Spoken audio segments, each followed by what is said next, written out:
योग दर्शन तृतीय विभूतिपाद सूत्र संख्या 3। तदेवार्थमात्र निर्भासम स्वरूप शून्यम इव समाधि। शब्दार्थ तद एव वह ध्यान ध्येय विषयक ज्ञान ही अर्थमात्र निर्भासम केवल वस्तु के स्वरूप को प्रकाशित करने वाला अपने स्वरूप से शून्य हुआ जैसा समाधि है। सूत्रार्थ है वह ध्यान ही केवल ध्येय के स्वरूप को प्रकाशित करने वाला अपने ध्यानात्मक स्वरूप से शून्य बना जैसा अर्थात ज्ञान स्वरूप से गौण हुआ समाधि है। तो इस सूत्र में समाधि के विषय में बता रहे हैं। योगार्थ प्रकाश देखते हैं। इस सूत्र में समाधि का स्वरूप बतलाया गया है। पीछे सूत्र में ध्यान के विषय में बताया गया, उससे पहले सूत्र में धारणा के विषय में, धारणा के बाद ध्यान, ध्यान के पश्चात समाधि। तो समाधि के विषय में बहुत हम सुनते हैं, बार बार ये शब्द जो अध्यात्म मार्ग के प्रतीक है वह सुनते रहते हैं और इसे प्राप्त करने के लिए भी मन में इच्छा रखते हैं। तो समाधि की वास्तविक स्वरूप, उसका स्वरूप क्या है, उसको इस सूत्र में बताया जा रहा है। शब्द प्रमाण के माध्यम से हम किसी वस्तु के विषय में जब अच्छे प्रकार से जानते हैं, समझ लेते हैं, फिर आगे चलकर उसको प्राप्त भी कर लेते हैं। ऐसे ही यम नियम के विषय में, पूरा अष्टांग योग के विषय में हम विचार किए, पीछे उसका स्वरूप क्या है, परिभाषा क्या है, लाभ क्या है। ऐसे ही यहाँ पर समाधि के विषय में भी हमें अच्छे प्रकार से जानना चाहिए। ध्यान काल में ध्याता, ध्यान करने वाला, ध्यान जिस ज्ञान के द्वारा ध्येय की गवेषणा की जाती है, वह ज्ञान और ध्येय जिसकी गवेषणा की जाती है, वह पदार्थ तीनों भिन्न भिन्न रूप से भासित होते हैं। परंतु समाधि अवस्था में ध्येय का स्वरूप मुख्य रूप से प्रकाशित होता है, अर्थात समाधि अवस्था में ध्यान गौण हो जाता है और पदार्थ का स्वरूप प्रधान रहता है। स्वरूप शून्य का अभिप्राय यह नहीं है कि योगाभ्यासी ज्ञान से शून्य हो जाता है। इसका तात्पर्य यह है कि पदार्थ का साक्षात्कार समाधि अवस्था में मुख्य रहता है। तो यहाँ देखिए, ध्याता, ध्यान और ध्येय। ध्याता अर्थात कौन है? ध्यान करने वाला। ध्यान जिस ज्ञान के द्वारा ध्येय की गवेषणा की जाती है, जैसे हम पीछे देखे थे, ध्यान अर्थात क्या है? ज्ञान की तारतम्यता। तो ध्यान अर्थात ज्ञान और ध्येय जिसकी गवेषणा की जा रही है, की जाती है, वह पदार्थ, तीनों भिन्न भिन्न हैं। तो समाधि अवस्था में क्या होता है? ध्येय का स्वरूप मुख्य रूप से प्रकाशित होता है। कई बार सामान्य जो साधक होते हैं, प्रारंभिक साधक होते हैं, जिनको शास्त्र का अच्छी प्रकार से ज्ञान नहीं है अथवा उनके तात्पर्य को नहीं जानते हैं, वो थोड़ा सा आँख बंद करके जब लंबे समय बैठ जाते हैं, सत्वगुण की स्थिति में आ जाते हैं और उनको सत्वगुण में जब आएंगे तो सामान्य रूप से आनंद की अनुभूति भी होती, और उस स्थिति को क्या कहते हैं? मेरा समाधि लग गई, ऐसे मानते हैं और बोलते भी हैं। तो समाधि का स्वरूप क्या है, इसको जब शब्द प्रमाण से अच्छे से जान लेंगे तो वहाँ पर हम ऐसे नहीं बोलेंगे कि मुझे समाधि लग गई, और यदि लग गई तब भी पता लग जाएगा हमारे शास्त्रों के आधार पर, यदि वास्तविक रूप में लग रहा है तो जैसे ईश्वर के विषय में हम समाधि लगाना चाहते हैं तो हम ध्याता हो गए और ईश्वर के जो गुण कर्म स्वभाव है उस ज्ञान के माध्यम से ध्येय ईश्वर के स्वरूप को जानने का हम प्रयत्न करते हैं। वहाँ पर यदि हम केवल ईश्वर के स्वरूप में प्रतिष्ठित हो गए, उनके गुणों को अच्छे प्रकार से ग्रहण करने योग्य अथवा उनके गुणों में स्थित हो गए, तो वहाँ पर समाधि की हो जाएगी। लेकिन वहाँ पर हमको स्पष्ट होना चाहिए कि मुझको ये ईश्वर के गुणों का साक्षात्कार हो रहा है। तो बार बार जब प्रमाणों के आधार पर अभ्यास करेंगे तो फिर पता लगेगा। और मान लीजिए आपकी समाधि लग रही है अथवा नहीं लग रही है, कोई प्रामाणिक व्यक्ति, गुरु आचार्य है अथवा योग्य व्यक्ति है, वो बताएंगे आपके आचरण व्यवहार और अपने जीवन को देखते हुए। स्वयं हम अपना ठप्पा नहीं लगा सकते हैं कि मैं तो समाधि लगा लेता हूँ, मैं तो समाधि को प्राप्त कर लिया। ऐसे जब तक कोई गुरु आचार्य अथवा योग्य व्यक्ति जो ऊंचे स्तर के योगाभ्यासी होंगे वह बता सकते हैं अपने हमारे आचरण व्यवहार बोलचाल आदि व्यवहार जो लंबे समय से देख रहे हैं जान रहे हैं और अभी की स्थिति में क्या हमारी गतिविधियां हैं, उसके आधार पर पता लगेगा कि हम वास्तविक रूप में समाधि लगा रहे हैं कि नहीं लगा रहे हैं, कि भ्रांति में हैं। भ्रांति में हो जाते हैं, मिथ्या ज्ञान से युक्त हो जाते हैं। तो इस प्रकार से हमें निश्चय करना चाहिए। यदि हम समाधि लगा लेते हैं तो अच्छी बात है, लेकिन उसकी प्रामाणिकता कौन होंगे? जो योग्य व्यक्ति है। परीक्षा हम दे लिए, परीक्षा देने के बाद हम अपने मार्क्स ले लेंगे तो नहीं चलेगा काम। जो टीचर हैं, जो परीक्षक हैं, वह यदि हमको पास करते हैं, हमको सही बताते हैं तो हम परीक्षाएं पास हैं। तो ऐसे ही समाधि के विषय में भी जानना चाहिए, वैराग्य के विषय में भी ऐसे ही जानना चाहिए। तो ये कुछ बातें समाधि के विषय में। तो समाधि में केवल मुख्य जो ध्येय विषय है वह रहता है। आगे समाधि के विषय में अनेक लोगों ने कुछ ऐसी मान्यताएं बना रखी हैं जिनके कारण से योग जिज्ञासु भ्रम में पड़ जाते हैं। जैसे कुछ लोग कहते हैं कि भूमि में एक लंबा और गहरा गड्ढा खोदकर उसमें 1 सप्ताह 2 सप्ताह अथवा इससे भी अधिक दिन पर्यंत उसमें रहना और कुछ भी खाना पीना करना, इसी का नाम समाधि। कुछ लोग कहते हैं कि विचारों की शून्यता का नाम समाधि है। आँख बंद करके बैठ गया, कुछ भी ज्ञान नहीं हो रहा है, बैठ गया घंटों तक, बोला मेरा तो समाधि लग गई। इसी प्रकार से अनेक अनुचित मान्यताएं समाधि के नाम से प्रचलित हैं।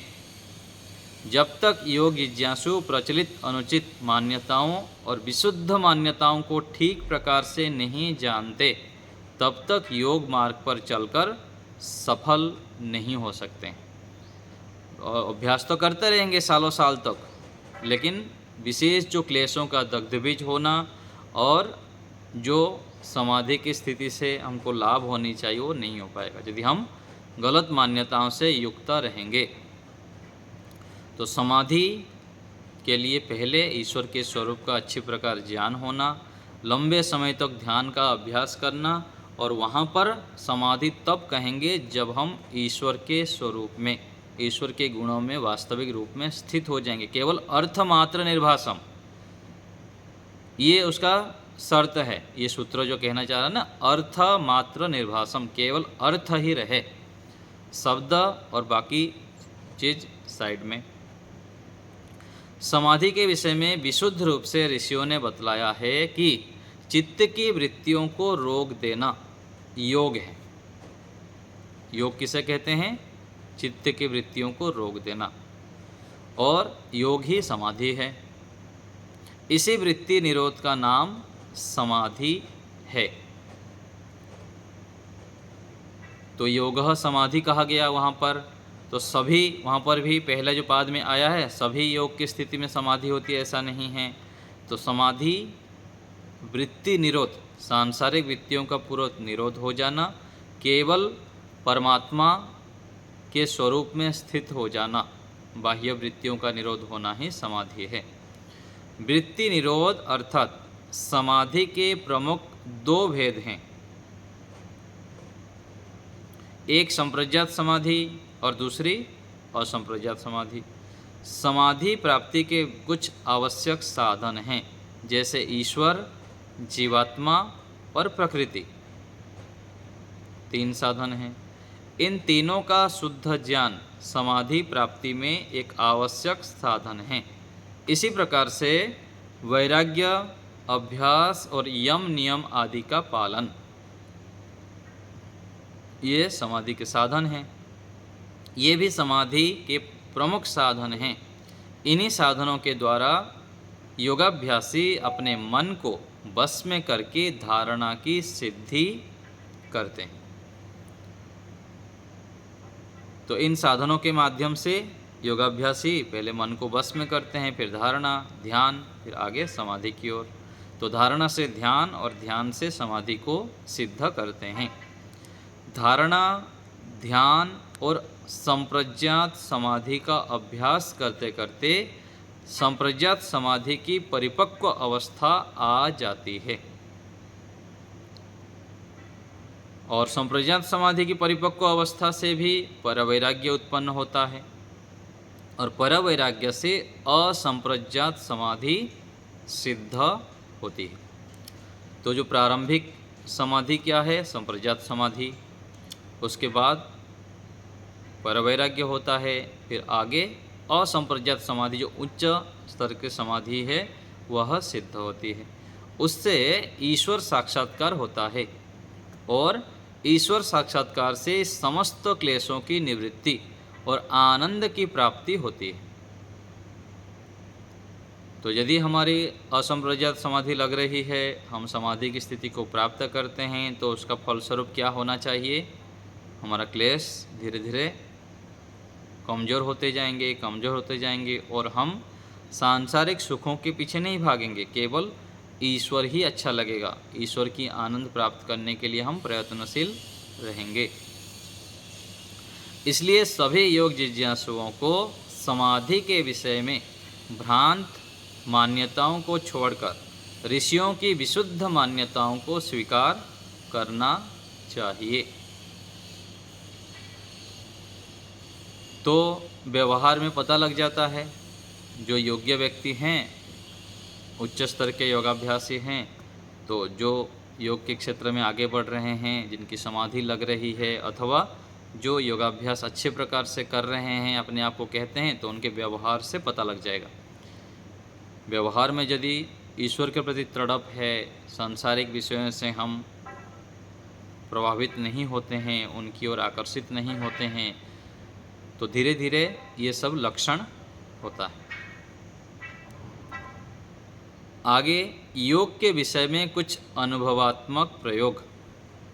तो पूज्य स्वामी सत्यपति महाराज जी द्वारा लिखित यह पुस्तक है, तो उनके जो लंबे समय तक 50-60 साल तक योग के विषय में अभ्यास रहा, उसको ये यहाँ पर अनुभवात्मक रूप में वो बता रहे हैं कि कैसे कैसे अभ्यास किया जाता है और उनका क्या अनुभव है। मन को धारणा की स्थिति में ले जाने के लिए अनेक उपायों का प्रयोग होता है, जिनमें से कुछ प्रयोगों को यहाँ पर बतलाया जाता है। पहला धारणा विषयक पहला प्रयोग, मन को जड़ पदार्थ समझ करके नियंत्रण में लाना। यह एक उपाय है, मन को जड़ मानना। जब साधक मन को एक जड़, ज्ञान रहित प्राकृतिक पदार्थ और अपना उपकरण समझता है और उसको धारणा के क्षेत्र में स्थिर करना चाहता है, तब मन धारणा क्षेत्र में स्थिर होने लगता है। तो मन को जड़ मान के हम धारणा केंद्र में स्थिर करने का प्रयत्न करना चाहिए प्रारंभ में। जिस प्रकार से एक कार का चालक कार को जड़ पदार्थ समझकर अपने लक्ष्य पर पहुंचने के लिए अधिकार पूर्वक चलाता है, तो वह सरलता से अपने लक्ष्य पर पहुंच जाता है। कार को जड़ मानता है, इसलिए वो जहाँ ले जाता है कार वहीं चलती है कार, क्यों कार तो जड़ है, वो मानता है कि मैं चलाने वाला हूँ। इसी प्रकार साधक मन को कार की भांति जड़ पदार्थ समझकर अपने लक्ष्य धारणा पर स्थिर करना चाहता है तो उसको सफलता मिलती है। परंतु जड़ समझने पर भी पूर्व संस्कारों, असावधानता आदि के कारण वह साधक बिना विचार किए ही अपने लक्ष्य से विरुद्ध विषय में मन को लगा देता है। फिर बोलता है मन को तो लगाना चाहता हूँ, एकाग्र करना चाहता हूँ, होता ही नहीं, मन तो दौड़ के चला जाता है। तो इसके पीछे क्या कारण है? पूर्व संस्कार और असावधानता आदि। उसके पश्चात साधक को पता चलता है कि मैंने असावधानता से योग से विरुद्ध विषय में मन को लगा दिया है। ऐसी स्थिति में साधक पुनः सावधान होकर फिर उसको जड़ समझकर प्रयोग करता है, तब उसको सफलता मिलती। तो बार बार हमें यह ज्ञान को मन में दृढ़ करना पड़ेगा कि मन जड़ है, इसको चलाने वाला मैं आत्मा हूँ। ऐसे प्रयोग करने पर मन को नियंत्रण कर सकते हैं। धारणा विषयक दूसरा प्रयोग, जब साधक अपने मन को अधिकार में करने का प्रयास करता है तो लौकिक सुख और सुख के साधनों में रुचि होने के कारण वह अपने मन को अधिकार में नहीं कर पाता। परंतु जब साधक यह देखता है कि यह सुख और सुख के साधन अनित्य हैं और समस्त सांसारिक सुख दुख से मिश्रित है, ये दूसरा प्रयोग बता रहे हैं। तो पहले व्यक्ति को पता लगा कि सांसारिक सुख में मेरा मन आकर जाता है, इसलिए मन को एक अधिकार में मैं नहीं कर पाता हूँ। फिर धीरे धीरे उसको पता लग गया, जब तक मैं संसार में सुख देखूंगा तब तक मन को एकाग्र नहीं कर पाऊंगा, जब तक वैराग्य नहीं हुआ है तब तक मन को एकाग्र नहीं कर पाऊंगा। फिर उसको पता लग गया पहले, फिर वह सावधान होता है कि सांसारिक सुख जितने भी हैं यह अनित्य है और सभी सांसारिक सुख के पीछे दुख मिश्रित हुआ है, दुख छिपा हुआ है, ये निश्चय करता है। यदि मैं किसी भी सुख को ग्रहण करने का प्रयास करूंगा तो सुख की प्राप्ति के साथ साथ महान दुख की प्राप्ति भी अवश्य होगी, ऐसे साधक निश्चय करता है। इस परिणाम को देखकर वह अपने मन को नियंत्रण में करने का प्रयास करता है, तो धारणा के केंद्र में मन को फिर स्थिर करने में सफल हो जाता है। तो ये दो प्रयोग हो गया, पहला मन को जड़ मानना और दूसरा सांसारिक सुखों के पीछे दुख मानना और सांसारिक सुख को आवश्यकता अनुसार भोगना। सुख की प्राप्ति के उद्देश्य से, भोग विलास के उद्देश्य से यदि ग्रहण करेंगे तो फिर मन को एकाग्र नहीं कर पाएंगे। तीसरा धारणा विषयक तृतीय प्रयोग, मन को धारणा केंद्र में केंद्रित करने के लिए समय समय पर यह देखना चाहिए कि मन को अस्थिर करने वाले विचार कैसे और कहाँ से उत्पन्न होते हैं। ऐसा करने से परिज्ञान होता है कि विचारों को उठाने वाला मैं आत्मा ही हूँ और मुझसे अतिरिक्त अन्य कोई नहीं है।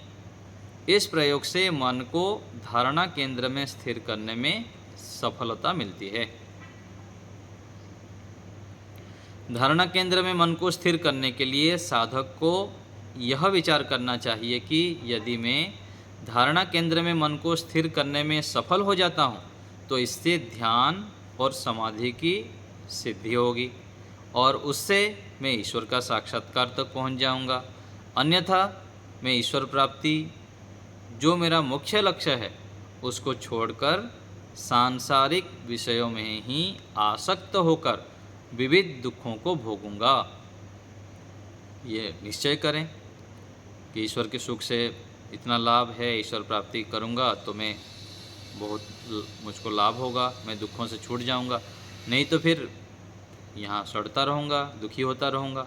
इसलिए मन को स्थिर करना बहुत आवश्यक है। तो यहाँ जो तीसरा उपाय बताए इसमें कह रहे हैं कि मैं ही उठाता हूँ, और कैसे उठाता हूँ, कहाँ से उठाता हूँ, उसके कारणों को देखें। मान लीजिए हम ध्यान में बैठना है शाम को 6 बजे, तो दिन भर हम किन किन व्यवहारों को करने पर, कैसे कैसे व्यवहार करने पर मन एकाग्र होता है, किस प्रकार खान पान करने पर मन एकाग्र होता है, और कैसे मैं यदि चटपटा खा लेता हूँ, अधिक भोजन कर लेता हूँ, अधिक दौड़ भाग के काम में लग जाता हूँ, अथवा ऐसे कुछ क्रियाएं करता हूँ जिससे कि ध्यान में वृत्ति आते हैं, ध्यान बाधित होते हैं, ऐसे विचार करके देखना चाहिए क्या कारण होता है।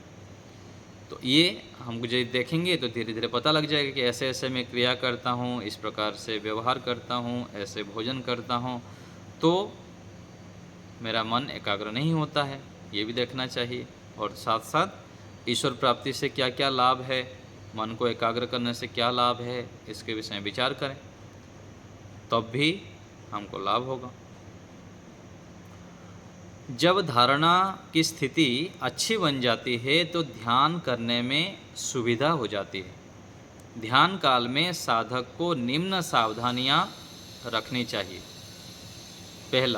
पहले साधक को ईश्वर के गुण कर्म स्वभाव को बताने वाले मंत्र और वाक्यों का अर्थ अच्छे प्रकार से जान लेना चाहिए। ईश्वर के गुण कर्म स्वभाव को बताने वाले मंत्र और वाक्यों को अच्छे प्रकार से संग्रह कर लेना चाहिए, जानना चाहिए।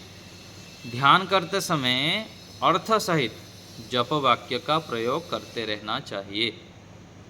जैसे हम बताते हैं कि ओम जब बोलते हैं तो साथ साथ अर्थ भी जोड़ना चाहिए। किंतु कभी कभी साधक मानसिक जप करता हुआ जप वाक्य को बंद कर देता है। यदि जप वाक्य का उच्चारण बंद हो जाए तो तत्काल उसको पुनः प्रारंभ कर देना चाहिए। तो चाहे सूक्ष्म रूप में भी हो, धीरे धीरे भी हो, लेकिन जप वाक्य को साथ साथ लेते हुए ध्यान करना चाहिए। दूसरा, पहला समझ में आ गया, ईश्वर के गुण कर्म स्वभाव के संबंधित मंत्र, वाक्य, भजन आदि को संग्रह करना और उसको अच्छे प्रकार से जान लेना, संग्रह कर लेना, और ध्यान करते समय अर्थ सहित जप वाक्य का प्रयोग करना। दूसरा है, ध्यान करते समय जप वाक्य का प्रयोग करते हुए उसका अर्थ चिंतन करते हुए इन समस्त क्रियाओं तथा अपनी आत्मा को ईश्वर समर्पित कर देना, ईश्वर समर्पित रखते हुए करना कि प्रभु आप ही सब कुछ हैं। जैसे कि लोक में एक शिष्य अपने गुरुजी के समक्ष बैठकर गायत्री मंत्र को अर्थ सहित सुनाता है, ऐसे ही साधक को ध्यान काल में यह अनुभूति बनाए रखनी चाहिए कि मैं परम गुरु परमेश्वर मेरे अर्थ सहित मंत्र उच्चारण को, मेरे पुरुषार्थ को तथा मेरे स्वरूप को अच्छे प्रकार से देख रहे हैं।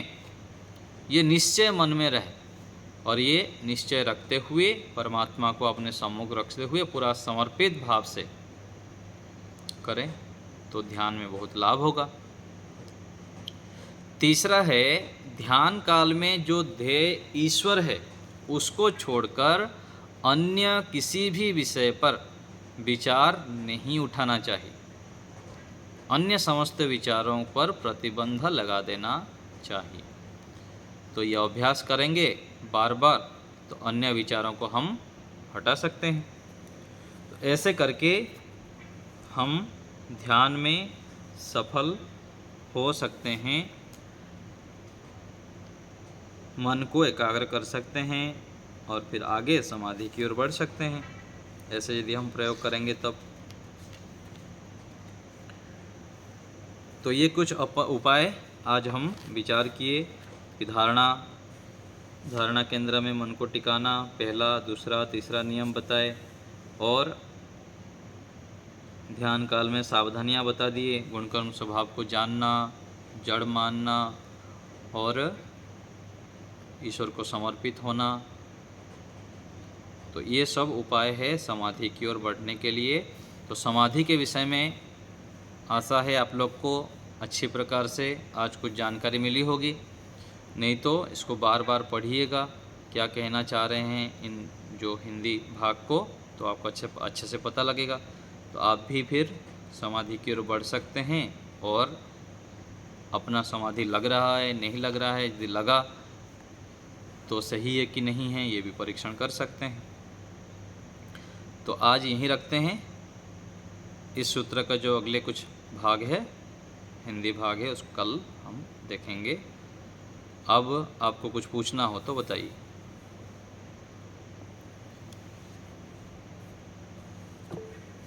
सूरज जी बोलिए। नमस्ते जी आचार्य। नमस्ते। आचार्य जी, समाधि में क्या दिखाई देता है वैसे? समाधि में जिस वस्तु से संबंधित समाधि लगाना चाहते हैं, उस वस्तु का स्वरूप दिखाई देता है। जैसे संप्रज्ञात समाधि का जो विषय होता है वो भौतिक वस्तुएं होते हैं, है ना। अलग अलग संप्रज्ञात समाधि है, वितर्क, विचार, आनंद, अस्मिता, ये सब अलग अलग विषय रहता है। भौतिक पदार्थों के विषय में भी समाधि लगाते हैं। और असंप्रज्ञात समाधि का जो विषय है वो केवल ईश्वर रहता है। तो जब ईश्वर से संबंधित हम समाधि लगाएंगे तो ईश्वर के गुण का ही दर्शन होगा, पूरा साक्षात्कार होंगे। साक्षात्कार अर्थात हम जैसे नेत्रों से देखते हैं ऐसे तो दर्शन नहीं होंगे, ईश्वर के गुणों के माध्यम से उनका दर्शन होता है कि ईश्वर इस प्रकार से हैं। ये जो समाधि का है ना, लंबे समय तक जब हम अभ्यास करते रहते हैं उनके गुणों को ठीक से जानते जानते, तो उस समय वो पूरा स्थित हो जाता है। जैसे मान लीजिए कि उदाहरण दिया जाता है कि गाय के विषय में, देसी गाय बहुत अच्छे होते हैं, गुजरात के गिर गाय होती है, गिर गाय बहुत अच्छी है, उसका दूध बहुत अच्छे हैं, शांत है, ऐसे बहुत हम सुनते रहते हैं। और दूर से हम मान लीजिए दूध भी पीते रहते हैं, लेकिन उसको हम देखे नहीं। फिर गए, उनकी सेवा किए, गिर गाय के पास जाके सेवा करते हैं। फिर धीरे धीरे करते करते क्या है, जो जो हम सुने हुए थे वो वहाँ पर व्यवहार में जब हम उनके पास जाते हैं तो पूरा प्रत्यक्ष होता है। ये हो गया समाधि की स्थिति। समाधि अर्थात समाधान, जो हम पहले से सुने हुए हैं, जाने हुए हैं, वहाँ पर प्रत्यक्ष हो जाना, वहाँ पर कोई भी शंकाएं नहीं रहना। अर्थ मात्र निर्भासम, ये समाधि है। जिस अर्थ को हम जानना चाहते हैं वो अर्थ हमको स्पष्ट हो जाना। ईश्वर के विषय हम बहुत सुनते रहते हैं, पढ़ते रहते हैं, ईश्वर निराकार है, सर्वव्यापक है, ईश्वर न्यायकारी है, दंड देते हैं, झूठ नहीं बोलना चाहिए, झूठ बोलेंगे तो भयंकर दंड मिलेगा, ये सब हम सुनते रहते हैं। लेकिन जब हम समाधि की स्थिति में पहुंचेंगे, यम नियम का पालन करेंगे, तो एक समय ऐसे आएगा प्रत्यक्ष परमात्मा पूरा स्थित दिखाई देंगे। बिल्कुल उस समय हम गलत काम नहीं करेंगे, इतना साक्षात्कार हो जाएंगे, उतना हम निश्चय हो जाएगा। निश्चय हो जाना, पूरा स्पष्ट हो जाना, ये समाधि की स्थिति है। ठीक है, धन्यवाद सुदेश नाम बताइए। धन्यवाद। आचार्य जी नमस्ते। नमस्ते। आचार्य जी, ये जो संसार में रहते हुए चाहे ईश्वर का तो भजन हम मन ही मन गाते हैं और उनका मंत्र जो है उनका स्वाभाविक अनुसार कभी कभी करते हैं, लेकिन मन बहुत चंचल रहता है। हाँ, जैसे पहले मैं बताया था ना कि विद्यार्थी जब पहले कक्षा में जाता है, फिर दूसरे कक्षा में, तीसरी कक्षा में, तो ऐसे धीरे धीरे चलते जाना है। जितना जितना पुरुषार्थ करते जाएंगे उतना उतना क्या है, आध्यात्मिक स्तर पर हम धीरे धीरे आगे बढ़ते हैं। प्रारंभ में कुछ बातें समझ में नहीं आता है, फिर समझ में आता है, फिर धीरे धीरे आगे बढ़ते हैं, अपने एक एक दोषों को छोड़ते रहते हैं। फिर आगे जो दोष हो रहा है उसको जानते हैं। 100 हमारा दोष था तो पहले पता ही नहीं था, फिर पहले 10 दोष पता लगा, फिर 10 को हटाए, फिर आगे 90 दोष हो रहा है, पता ही नहीं है हमको, फिर आगे और कुछ दोष पता लगा, फिर उसको दूर किए। फिर बहुत सारे दोष ऐसे रहेंगे कि हम बार बार प्रयत्न करेंगे हटाने के लिए, फिर गिर जाएंगे, फिर प्रयास करेंगे, फिर गिर जाएंगे। तो ऐसे करते हुए लंबे समय तक हम प्रयास करते रहेंगे, गिरते रहेंगे। एक दिन उस दुर्गुण दोष को हम हटा देते हैं। तो इसके लिए निरंतर अभ्यास की आवश्यकता है। वहाँ पर ना घबराना चाहिए, ना विचलित होना चाहिए, ना अस्थिर होना चाहिए। एकाएक यदि सब कुछ मिल जाएगा आज ही, तो ऐसे नहीं होता है। पुरुषार्थ से ही सब सिद्ध होते हैं। ऐसे ही आध्यात्मिक मार्ग जन्मों जन्मांतर तक चलता रहता है। कितने पिछले जन्मों में यदि हम पुरुषार्थ करते हुए आए हैं तो यहाँ शीघ्रता से मिल जाएंगे, और यहाँ यदि पुरुषार्थ करेंगे तो अगले जीवन में और भी आगे बढ़ेंगे और भी आगे बढ़ेंगे। ऐसे मानते हुए हमको धैर्यपूर्वक जहाँ पर हम हैं वहाँ पर आगे बढ़ते रहना चाहिए, अपने सामर्थ्य के अनुसार अपने कर्तव्य कर्मों को भी करते जाना है, और साथ साथ जितना पढ़ते हैं सुनते हैं उसको आचरण में भी लाते रहना चाहिए। तो फिर और आचार्य जी दिनचर्या और खान पान भी बहुत जरूरी है। हाँ, जितना हो सकता है धीरे धीरे करके खान पान में भी सुधार करना चाहिए, और दिनचर्या को धीरे धीरे करके अपने बस में जितना है उतना हमको करते जाना है। यदि हम पराधीन हैं, कहीं पर कुछ व्यवस्था के कारण हमको वहाँ पर कॉम्प्रोमाइज़ करना पड़ता है अथवा नहीं हो पा रहा है, तब भी दुखी नहीं होना है। आध्यात्म मार्ग के व्यक्ति दुखी नहीं होते हैं। यदि दुखी हो गए, हताश निराश हो गए, खिन्न हो गए, तो ये फिर हमारी सफलता नहीं है। कितनी विकट परिस्थिति आए, कुछ भी हो जाए, वहाँ पर हमको शांत रहना चाहिए, प्रसन्न रहना चाहिए, अंदर से विचलित नहीं होना चाहिए। बार बार गिरेंगे, लेकिन वहाँ पर पता होना चाहिए कि इस जगह पर मैं विचलित हो रहा हूँ, खिन्न हो रहा हूँ। ऐसे पता जब लगेगा तो फिर उसको सुधार भी हम करने के लिए प्रयत्नशील होंगे। तो जितना हो सके धीरे धीरे करके अपने अंडर में जितना होता है, अपने वश में जितना है उतना तो पहले करें, और फिर आगे बढ़ते जाएंगे तो ईश्वरी कृपा से सामर्थ्य भी आ जाएंगे और उसको हम ठीक कर पाएंगे। असंभव कुछ भी नहीं। ठीक है ठीक है आचार्य, धन्यवाद। डॉक्टर साहब। जी नमस्कार गुरु जी। नमस्ते। मेरा प्रश्न है कि धारणा जिस जगह पे हमने लगाए या वहीं पे आप करते हैं या करता करते हैं, तो गुण कर्म स्वभाव के ऊपर हम ध्यान दें। तो फिर जब साक्षात्कार होता है समाधि में, हाँ जी, क्या पोजीशन होती है हमारी, मतलब आत्मा की, और सामने जो ईश्वर है कैसे दर्शन होता है, क्योंकि वो तो निराकार है। हाँ, तो जैसे ईश्वर के आनंद गुण को लेकर आप 10 साल 20 साल तक अभ्यास करते रहे, ईश्वर के है ओम आनंदः, ऐसे जप करते रहते हैं हम ध्यान में। फिर उसके शांत होके ईश्वर को आनंद स्वरूप मान के स्वीकार करते हुए चलते हैं।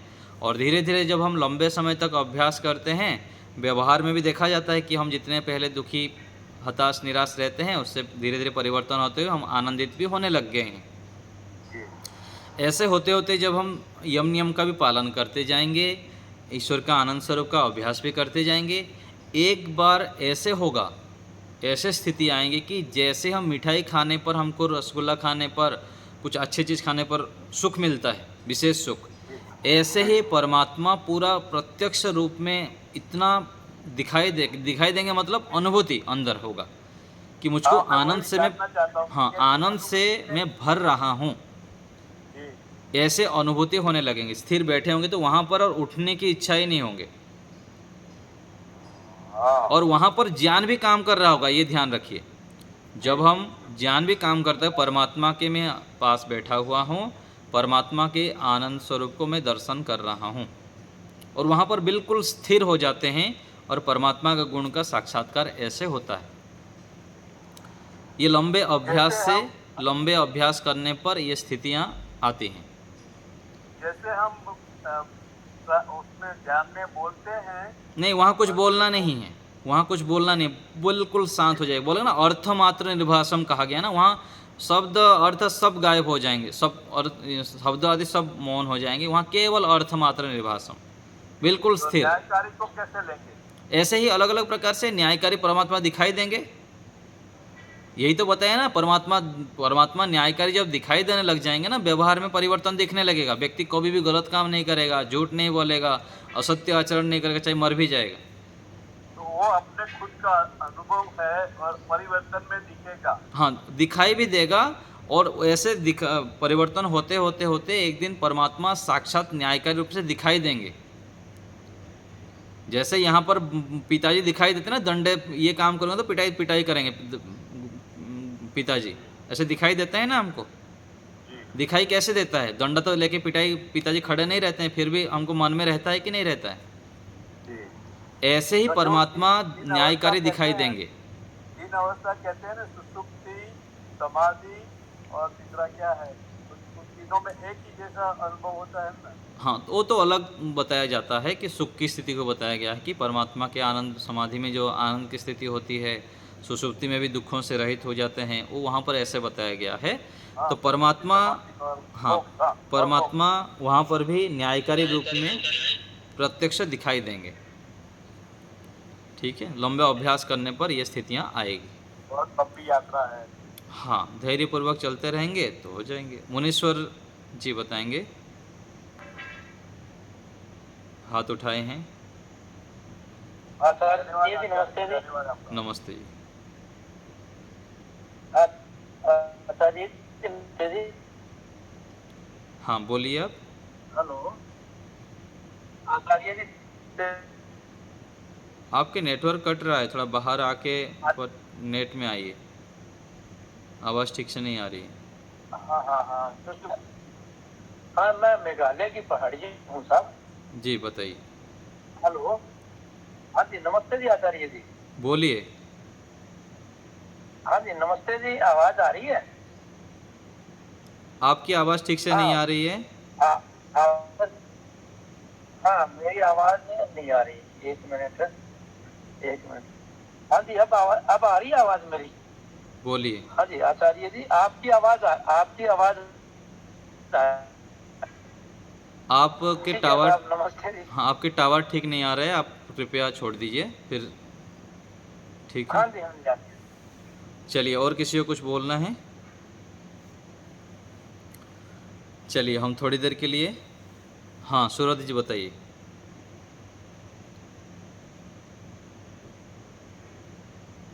आचार्य जी नमस्ते। बोलिए। इस एक अटकल प्रश्न है समाधि से मैं पढ़ रहा था तो उसमें लिखा था स्वामी उसी पर स्वामित्व करता है जिसे वह भोगता है, इसका क्या अर्थ है? हाँ, जिसको भोगता है उसको तो स्वामी उसके ऊपर ये करेगा ना, अधिकार करेगा। जैसे मान लीजिए किसी घर का वो भोग करता है, जैसे कि किराए में है तो उसका उपयोग कर रहा है, जब तक वो उपभोग कर रहा है वो उसका स्वामी है। एक तो घर के मालिक भी स्वामी हैं, लेकिन किरायादार भी उसका उपभोग करने से, जब तक वो उपभोग कर रहा है उसके अंडर में है तो उसका वो स्वामी है। किसी गाड़ी कोई मांग के लिया है तो गाड़ी का स्वामी तो अलग है, लेकिन वो जो मांग के जो लिया है वो भी उसके स्वामी है। उसको रक्षा करना और उसको ठीक ठाक रखना, तब तक उसका स्वामित्व रहता है उसमें। ऐसा समझना चाहिए। धन्यवाद। थोड़ी देर के लिए हम ध्यान का अभ्यास करेंगे, शांत होकर बैठेंगे।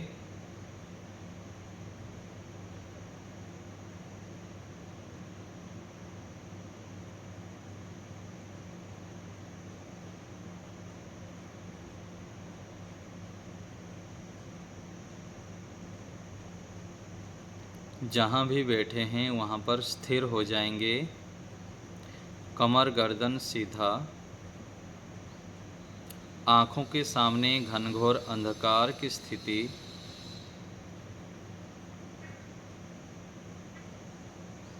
चारों ओर अंधकार, मन में संकल्प, अब मैं केवल ईश्वर से संबंधित विचारों को लाऊंगा थोड़ी देर के लिए।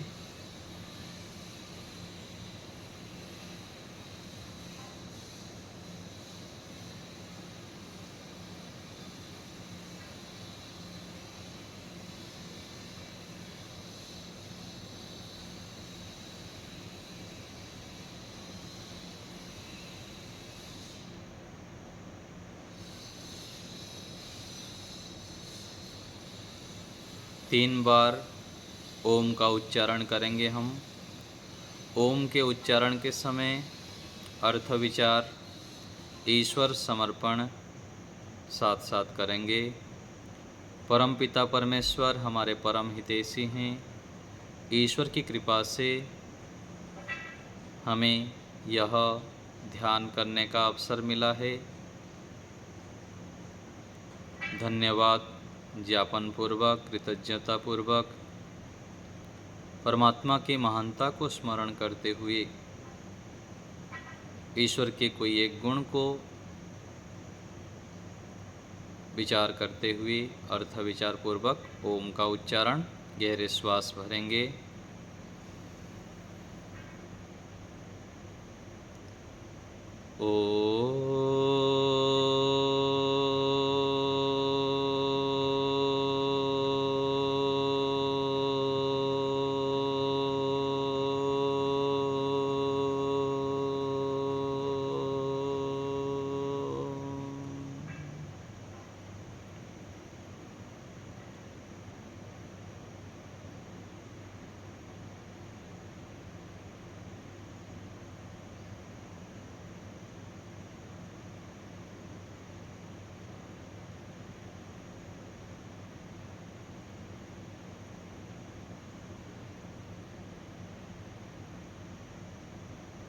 पुनः श्वास भरें।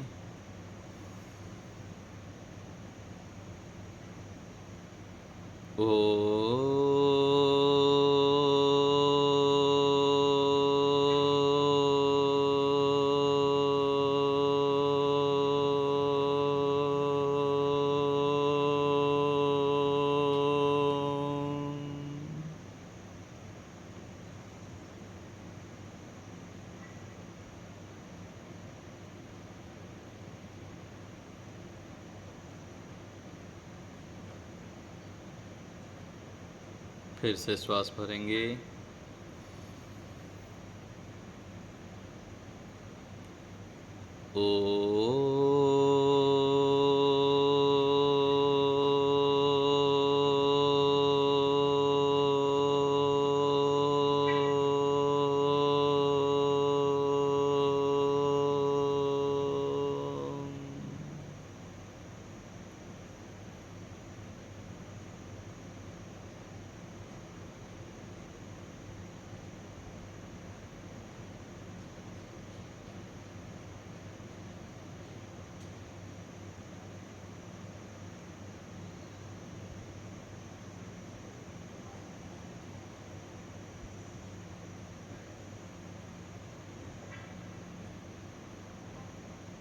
जप वाक्य के माध्यम से ईश्वर की स्तुति प्रार्थना करेंगे। मेरे साथ साथ आप लोग मन ही मन अथवा उच्चारण करके भी कर सकते हैं। ओम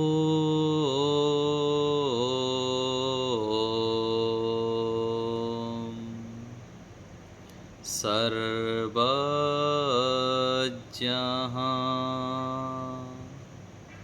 माइक म्यूट रखेंगे, अपने स्थान पर ही उच्चारण करेंगे इसी स्वर से। ओम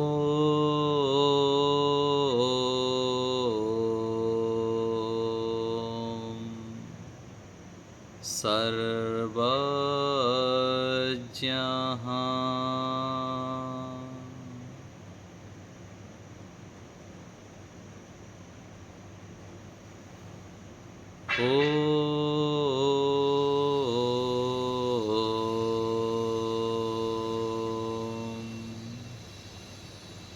सर्वज्ञः।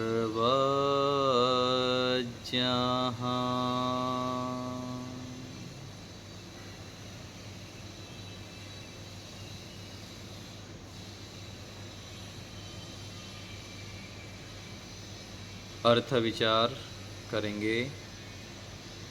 हे परमपिता परमेश्वर, आप सर्वज्ञ हैं, ज्ञान स्वरूप हैं, ज्ञान के भंडार हैं, ज्ञान के सागर हैं। हे प्रभु, हमें भी शुद्ध ज्ञान दीजिए। हे पिता, आप महान हैं, आप ज्ञान स्वरूप हैं। हे प्रभु, आपकी सत्य प्रतिज्ञा हैं, आपके शरण में जो आते हैं उनका कल्याण करना। हमें सद्बुद्धि दीजिए, सद्ज्ञान दीजिए। हम आपकी आज्ञाओं को पालन करने में तत्पर रहें। हम विनम्र बने, निरभिमानी बने, वैराग्य को प्राप्त करें, जितेंद्रिय हों।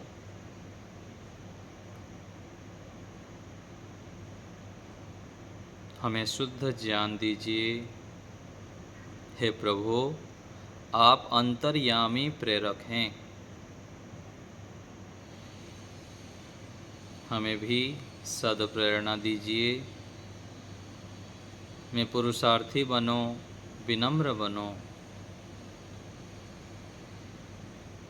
आपकी आज्ञाओं को पालन करने में तत्पर हूँ, ऐसे श्रेष्ठ ज्ञान दीजिए।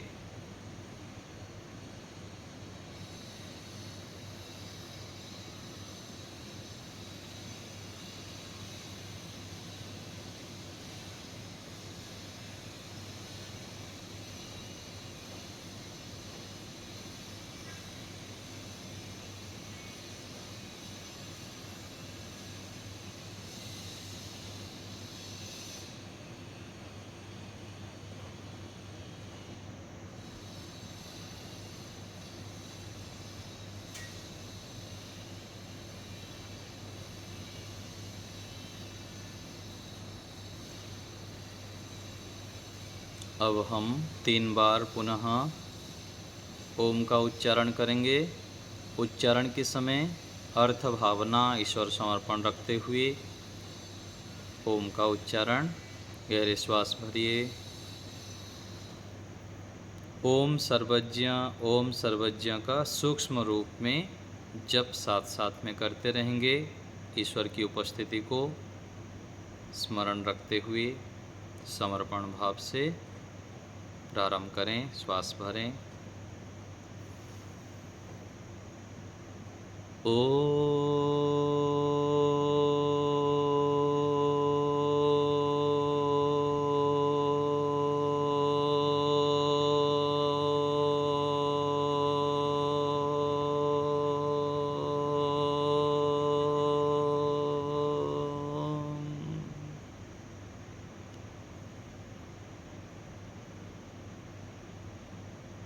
पुनः श्वास भरें।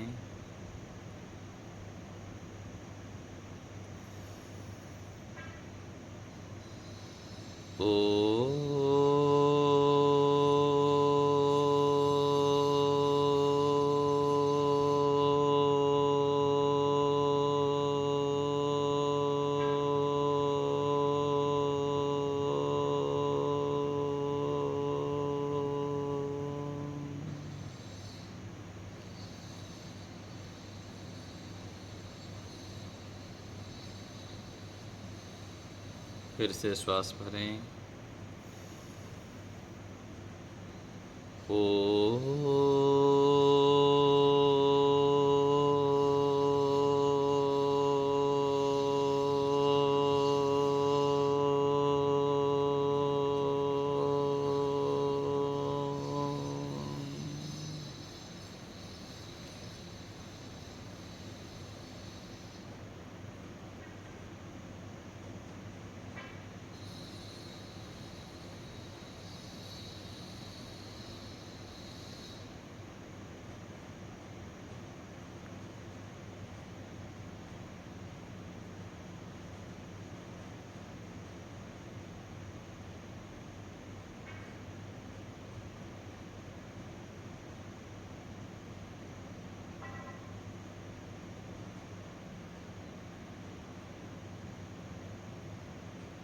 अब हम विराम की ओर चलेंगे। ईश्वर को धन्यवाद करेंगे। हे परमपिता परमेश्वर, आपका बहुत बहुत धन्यवाद। आपके दिए साधनों से, सामर्थ्य से और अवसर से हम यह श्रेष्ठ कार्य कर पाए। हे पिता,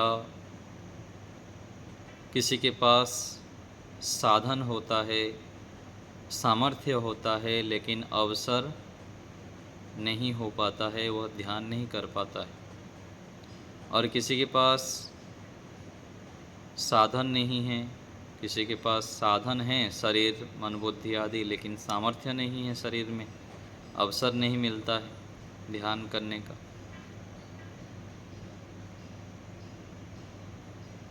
ईश्वर की कृपा से हमें साधन भी मिला है, सामर्थ्य भी मिला है, और हम ईश्वर का ध्यान भी कर पाए, ऐसे अवसर भी हमें मिला है।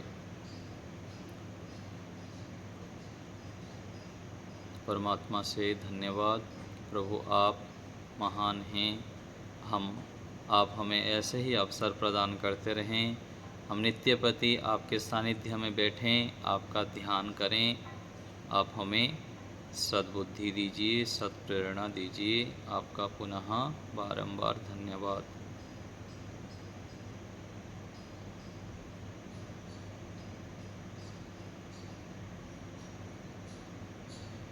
मन ही मन ईश्वर के चरणों में नतमस्तक होते हुए अंतःकरण से कृतज्ञता भाव धन्यवाद प्रकट करेंगे।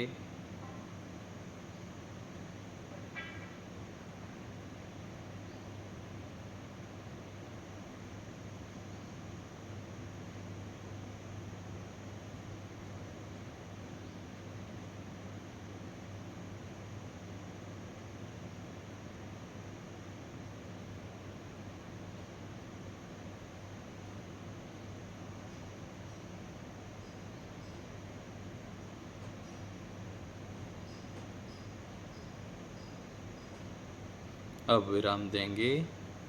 धीरे धीरे हाथों को घर्षण करते हुए मुख में स्पर्श करेंगे। दोनों हाथों के बीच में पलकें झपकते हुए धीरे धीरे आँखों को खोलेंगे।